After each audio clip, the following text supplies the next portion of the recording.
Good afternoon, ladies and gentlemen. So we are today here with a power pack panel to discuss a very important topic in today's times. Before we get right into the conversation, I would like to share a small story. So let's go back to 15th century Japan. So it's not about the turbulent times that we are living in today, but even at that time in Japan, there was this shogun, military leader, who loved a tea bowl that was very dear to him, and he accidentally broke it. Now he wanted to repair the tea bowl. Now there was no craftsman in Japan who could actually get that bowl together, so he sent it to China. In China, even in those times, there was a shoddy job that was done with the bowl, and it was actually fixed with some metal clamps. So with those metal clamps, the bowl came back. It was workable, but I mean, you could use it, but it was still ugly. So he was not happy with it. So he shared the bowl with his own craftsmen that how can we make it better again, that broken bowl. So instead of hiding the cracks in the bowl, what they actually did was they filled it with gold lacquer, right? And actually accentuating the breaks in the bowl, right? But that is the art of kintsugi, which is a Japanese art, and that actually talks a lot about our current times. So it's about the consumer trust, which is shattered, which is broken. How do we fix that? So it's not about rectifying the bowl, but it's about filling those cracks with gold lacquer. Most brands spend heavily with big budgets, quick fixes, trying to rebuild that broken trust. But there are some brands that actually stand out. And most of our panelists over here today represent those brands, right? These are the goldsmiths, the people who have actually rebuilt consumer trust again and again. And we are going to learn from all of them today. So we'll dive into this conversation straight on, starting with Kashish.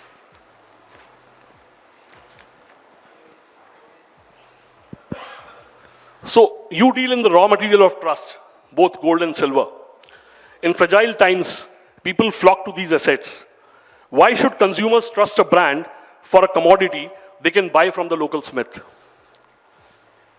Yeah, so they should definitely buy from a jeweler nearby. It's not like for us, jewelers are also high contributors in our sales. It is only when consumers should ask right questions. So it's about purity when you're buying gold and silver. So people who don't know what MMTC-PAMP does, they are the leaders in digital gold, and we also provide physical minted coins and bars. So when you're going to a jeweler to buy gold or silver, you should only ask right questions, which is what is the purity of the gold, whether they are giving positive weight tolerance or there's some negative tolerance as well. With gold and silver, source also matters. Whether the refinery, whether they are sourcing it from another refinery or do they have their own refinery, whether they are accredited by LBMA or BIS or not. So these are the questions that you should definitely ask. If you are able to get right answers, then you should do a fact check and then take a call. It's a long-term investment. It's not like it's a very short-term commodity that you'll buy and sell. It's passed on to generation, and it is very important for you that you buy it right, you take a conscious call only when your questions have been answered. So definitely do a brand quality check so that you are aware what you are buying. One small follow-up question. How do you remove opacity in the transactions? So as you know, it's a high-value category. So consumers have a lot of doubts, anxiety, stress around this decision. So how do you help them remove that opacity in the transaction? So as a brand, you should be very transparent in what you provide. Everything has been mentioned on our packaging, and we do a lot of education. As a market leader, we are ought to do a lot of educational campaigns where we mention everything, each and everything, and we are 100% transparent from where we source the gold, what's the purity. Even if you want to visit our plant, our stores, it's like living in a window house where you can see everything about the brand. And plus, your customer care, your communication is very important to the consumers. Whenever they have a question, we answer it. I personally spend 30 minutes every day to talk to my consumers, top 10 consumers, and then take feedback. Once you get that feedback, you work upon it so that there's no gap between the communication that you do with the consumers, because that is when you build trust. When you are on the ground, you talk to consumers, then you are able to improve well as a brand. Wonderful. So that kind of helps build the consumer trust. That is what we are here for.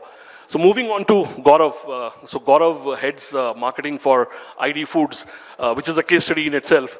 And just, a couple of minutes back, we were discussing about a beautiful experiment that Gaurav's company has done, setting up trust shops, so, I mean, that is something which is kind of unheard of in India, where people, actually steal from public utilities. They actually put their products, for consumers to pick up and pay as they will, right? So that was an amazing experiment that Gaurav and his team has done. So question for you, Gaurav, as ID expands beyond dosa batter, what is your marketing playbook for ensuring every new category inherits the same purity, equity, without diluting the brand core? See, as many of you would know, ID started its journey as a revolution of clean food, food without preservatives, free food without any artificials. And of course, it started with the dosa idli batter, and then to other Indian breads and other category. For a brand to enter new categories or any innovation, I think you have to stay true to its purpose, true to its belief. In ID, we have 3 pillars which guide us whenever we go to a new category or any innovation.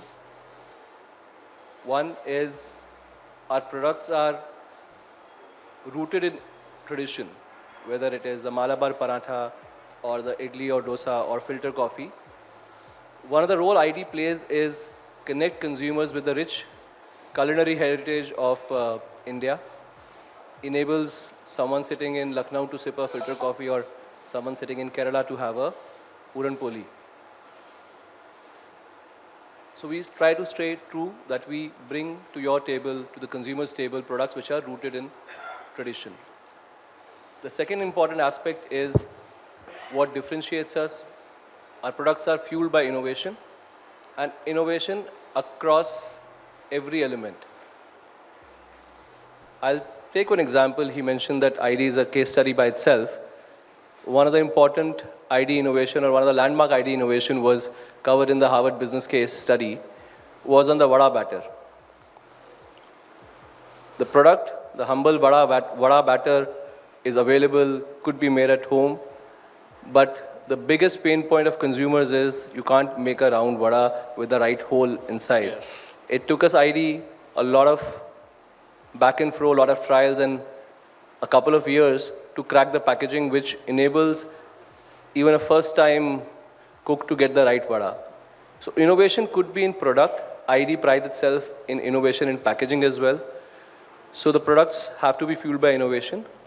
And the third and most important one when it comes to trust is our products are elevated by purity. Rooted in tradition, fueled by innovation, and elevated by purity. Everything which we do stands true to that. So whether we enter a new category of Indian breads or coffee or pancake batter was just recently launched, we hold ourselves to very, very high standards of having a product which is made from the same ingredients which you will find in your kitchen.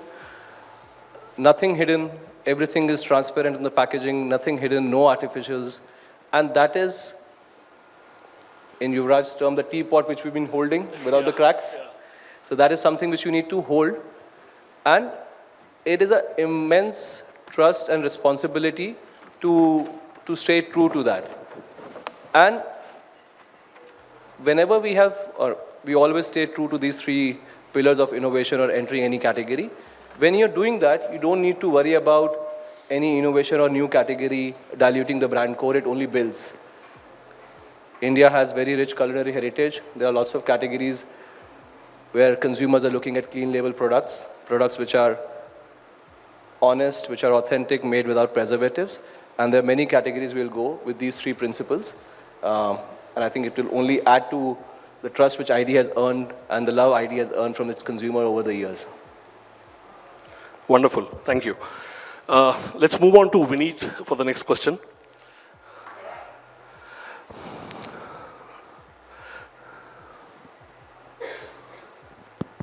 Yeah.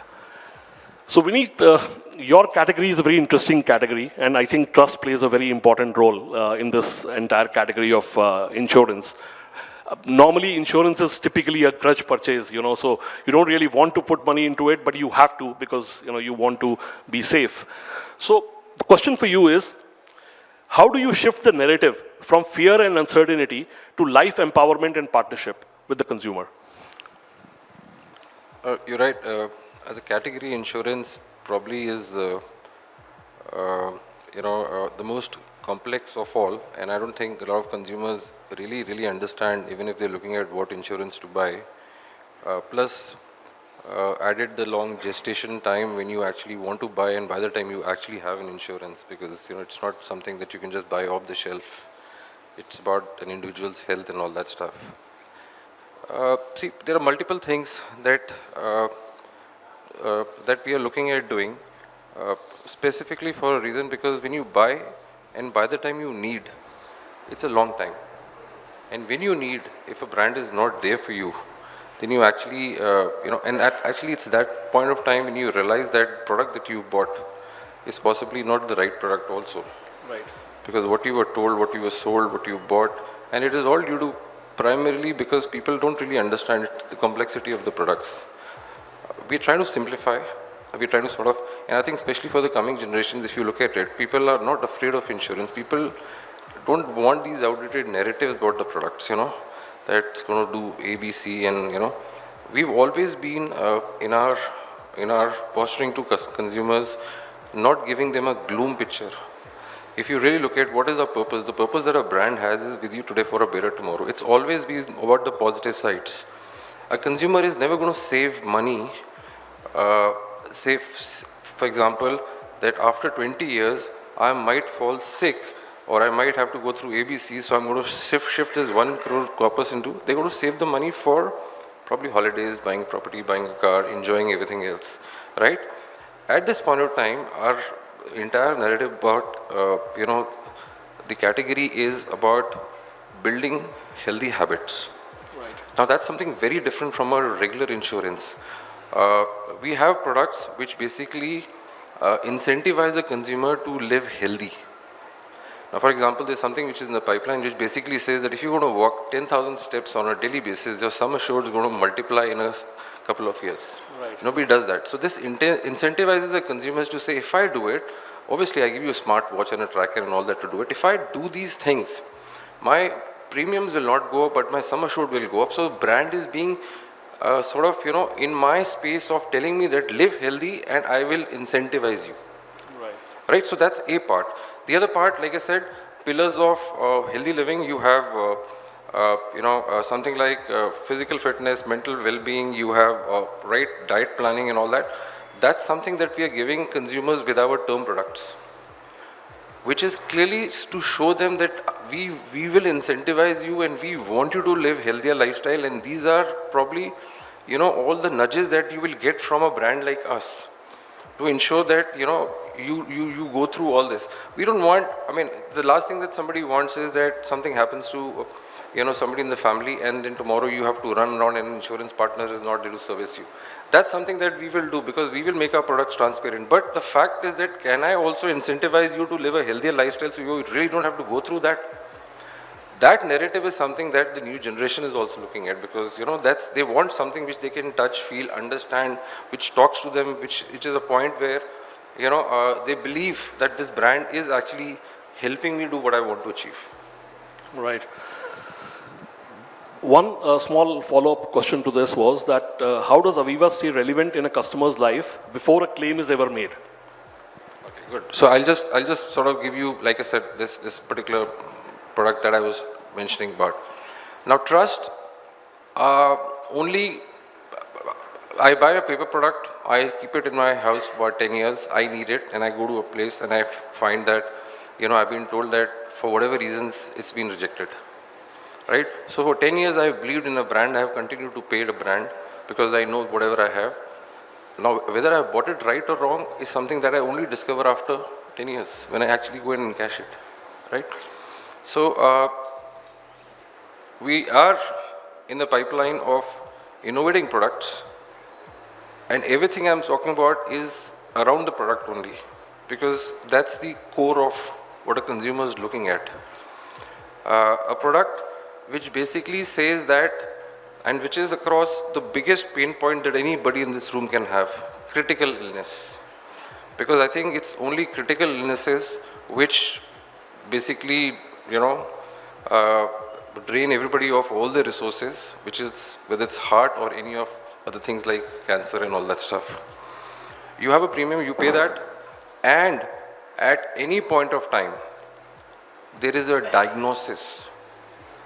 At the point of diagnosis, the premium, the sum assured will be given to a consumer. Wonderful.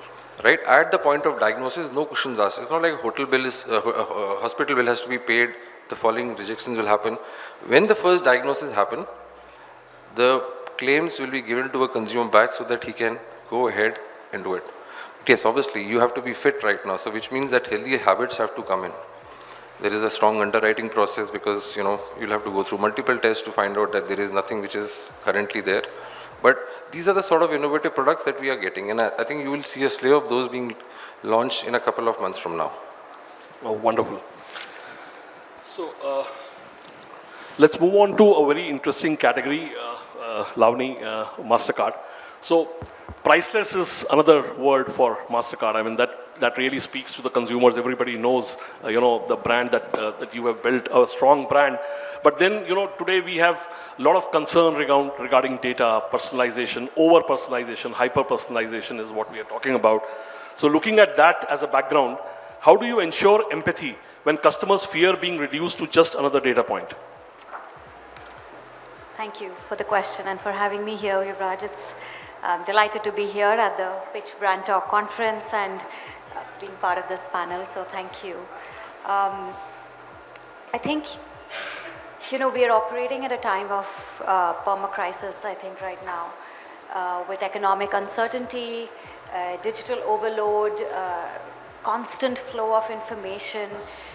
And so I think that is shifting the way consumers behave and act quite a bit from what I want to buy to where I invest my trust. Correct. That's been the journey of the consumer. And so for folks like us as brand leaders, the job has also alongside shifted from what we are selling to what we stand for.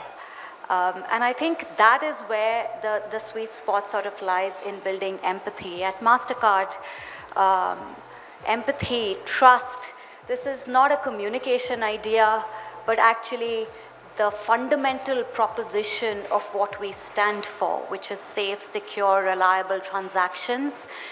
And, Vineet spoke about well-being. I want to just add on financial well-being as well, which is really the core of what we want to provide to our users so that you can live a worry-free, hassle-free life when you know that you're protected by safe and secure transactions. So really when we think about operating, 50 over years of legacy of the brand and the company has been in securing transactions, providing a safe environment to users.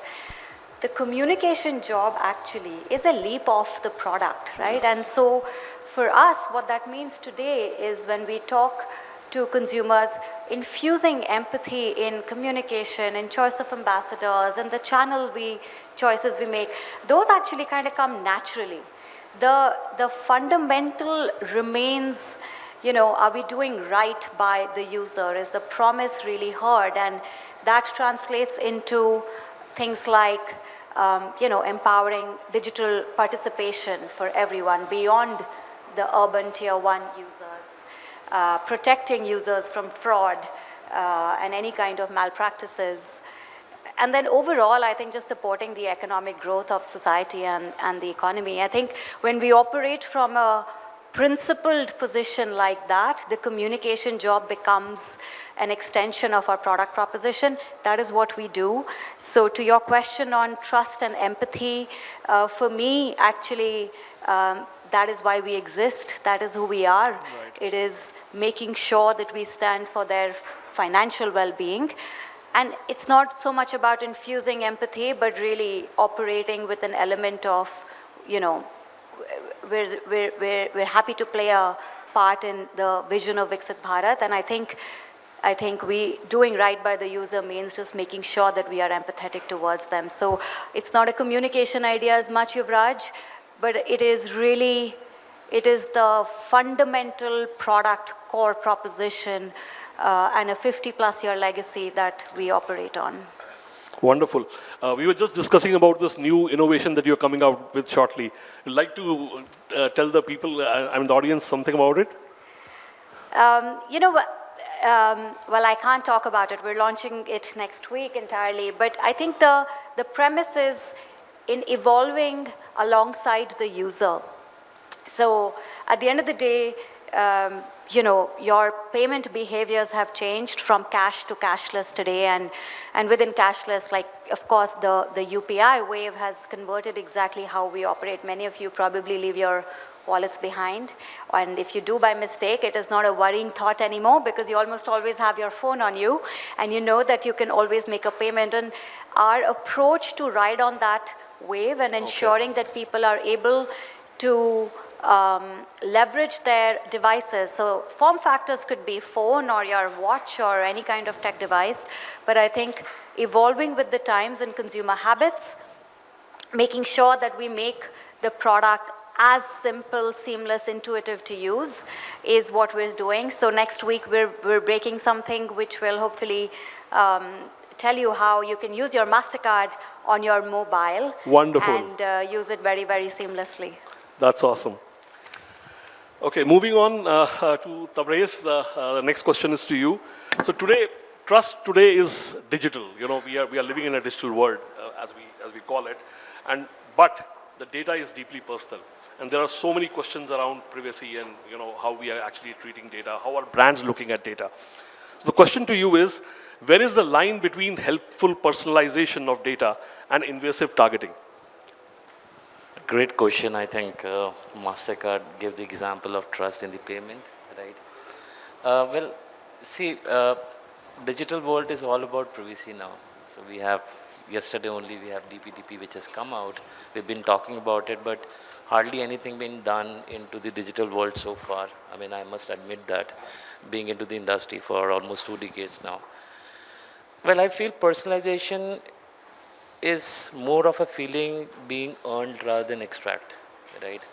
So if somebody is helping, it is contextual, it's called personalization.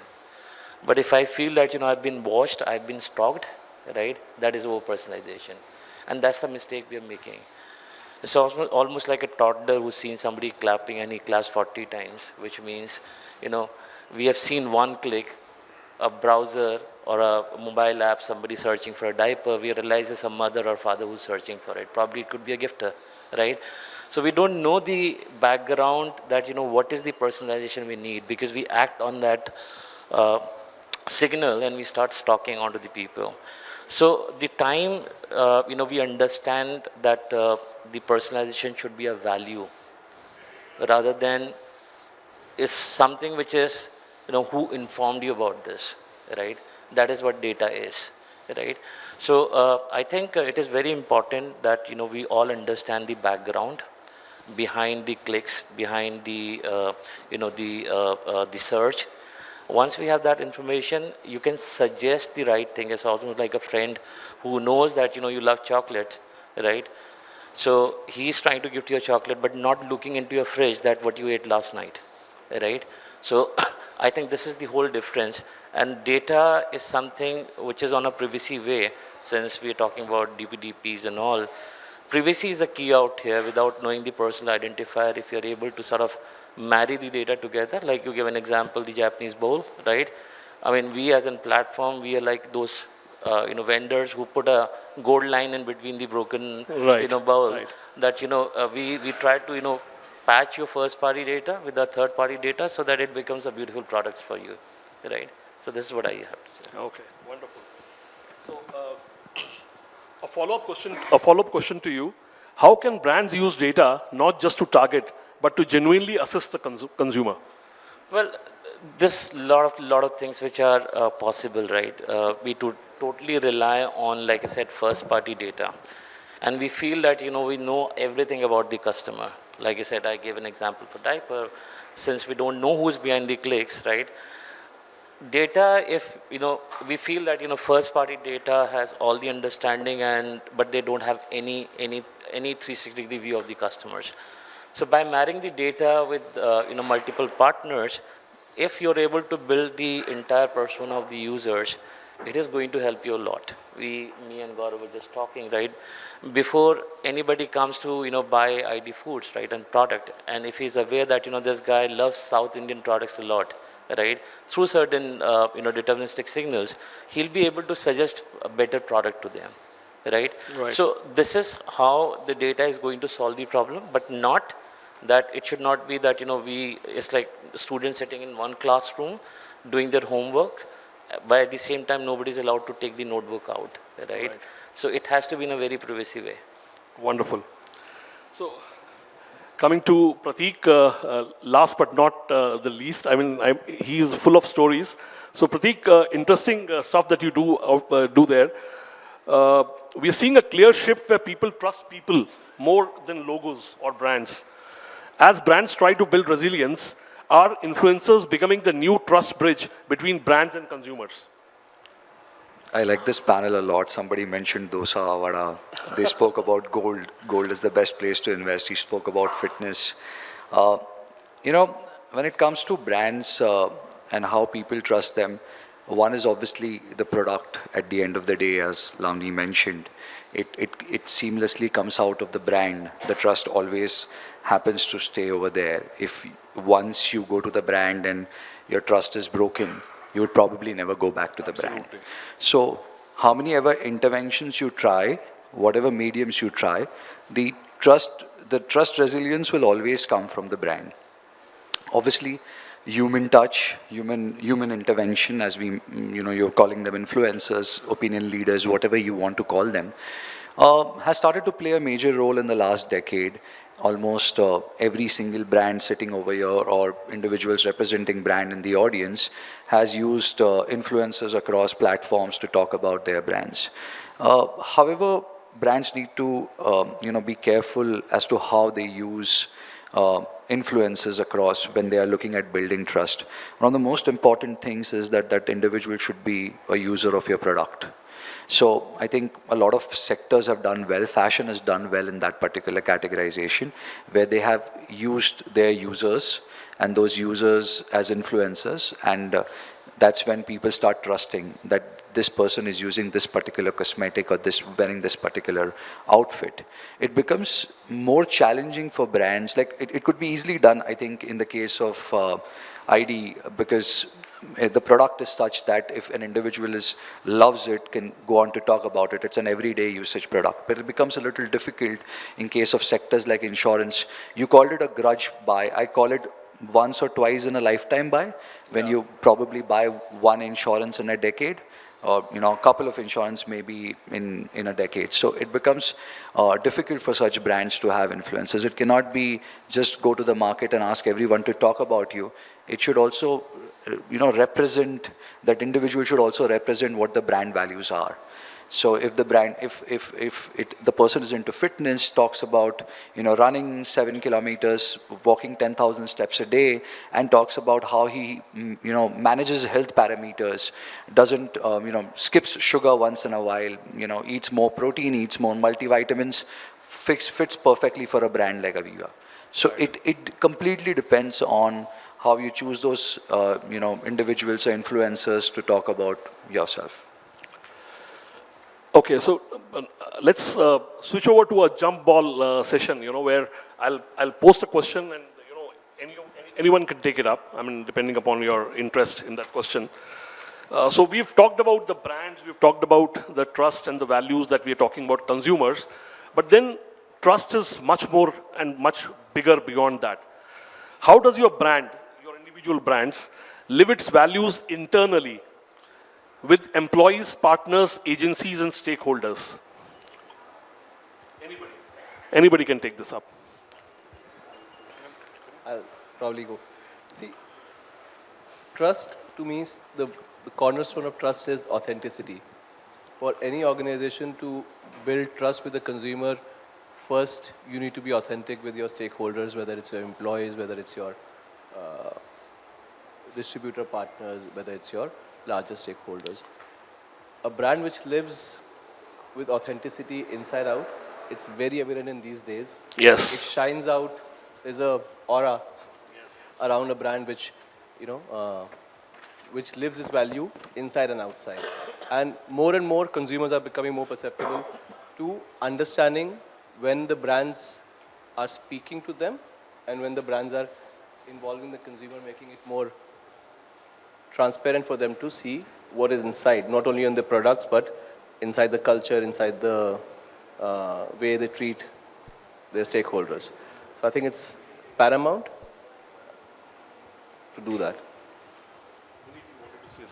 Yeah, see, there's an angle of, let's talk transactions also in this.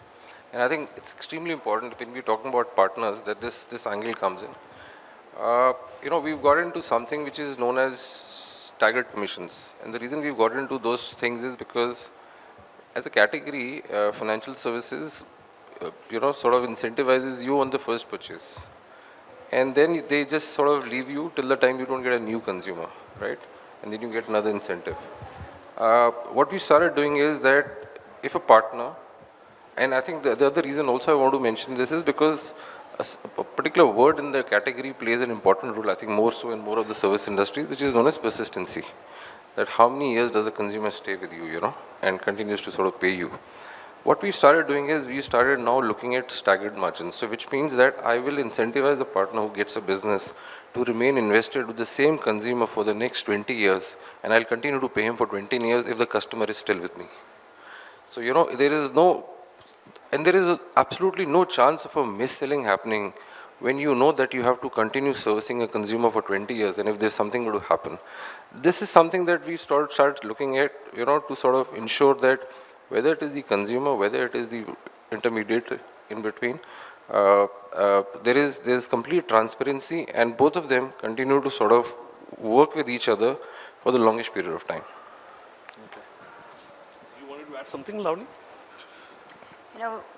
Many years ago when I started my career, I was working with P&G, and we had a philosophy in the company, happy people sell more cases. I don't know if any of you have heard that. And really it was the ethos on which the company was built. If you want to sell more shampoo, more diaper, you got to start from home. Everyone working in the organization must feel for the product, must genuinely want to come into work and do the job. I've been very fortunate to work in organizations that carry forward a similar ethos and philosophy. If we want to come across as a trusted brand to our users, we cannot do that if the internal foundation of the same philosophy does not exist, because then that is not how we will act in the market. And so you asked a question about agency partners, distributors, the network that we operate with. I think for us at Mastercard, it's like a common thread that pulls us together for us. The flywheel, of course, consumer is at the heart of everything, but we work with banking partners and issuers, the merchant network, the regulators, the government, the press at large that also helps us get our story out there and do right by users. That entire ecosystem sort of only works if the ethos of trust, familiarity, authenticity, standing, true to what we believe, that is actually carried out. How we do this, of course, cultures permeate through global, region, local networks, so it also sort of flows both ways.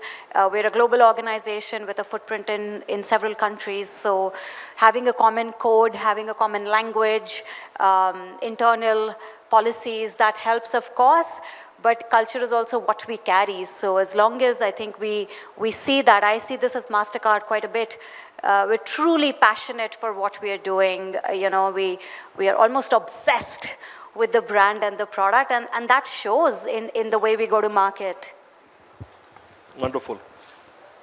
So we've explored consumers, we've explored internal policies, values, and trust. No conversation is over without Gen Z being a part of it, right? So the younger generation has a powerful authenticity filter. They distrust polish and trust raw truth. So the question to the panel is the era of the perfect brand image over? Do we now need to be intentionally more human and imperfect to be trusted, like that bowl that I talked about?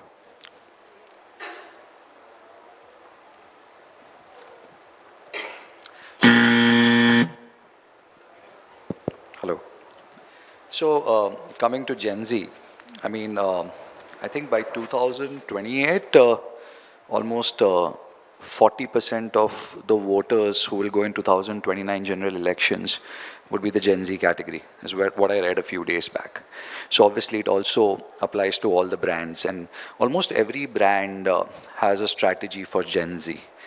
However, the millennials currently have more spending power, but that's going to change in the next 5 years. The decision makers would be Gen Z when it comes to household incomes, whether it comes to making decisions at corporate level, whether it comes to anything they do. So that generation has used online information as an everyday newspaper. There was a generation of us who used to read newspapers every day. They do not. They probably, get their information from Instagram. They probably follow a Twitter thread. They go to Reddit to get something. And they believe in authenticity when they see the source of that particular information. Perfect brands only exist if the information provided to Gen Zs would be perfect and truthful to the brand, or what the brand stands for. The brand, in this particular case, will never be able to escape from making mistakes. If they make mistakes, they have to admit it. They cannot lie. They cannot change the information. They cannot alter the information. It has to be as pure as possible. And somewhere they have learned the idea of verification. I mean, I'm talking about Gen Z. They would probably go to 3 different sources, equally trusting from where they got the first piece of information, and would keep verifying it till they come to a conclusion. And that's a very independent thought. Obviously, it would be influenced by each other from the same generation, but that's where, so perfect brands will continue to exist if they believe that perfection is truth. Sorry, I would like to add to it is, you have, like he said, you have to be very true to your consumers, and LTV, like all the marketeers talk about LTVs, and Gen Z in future would be the highest spending, will have the most highest LTVs. So you have to ensure that whatever information you are providing, or whatever product you are providing is authentic, is real, and showcases your brand values, so that once a consumer buys it, it stays for you forever, and which is very important, and the information is passed on like anything.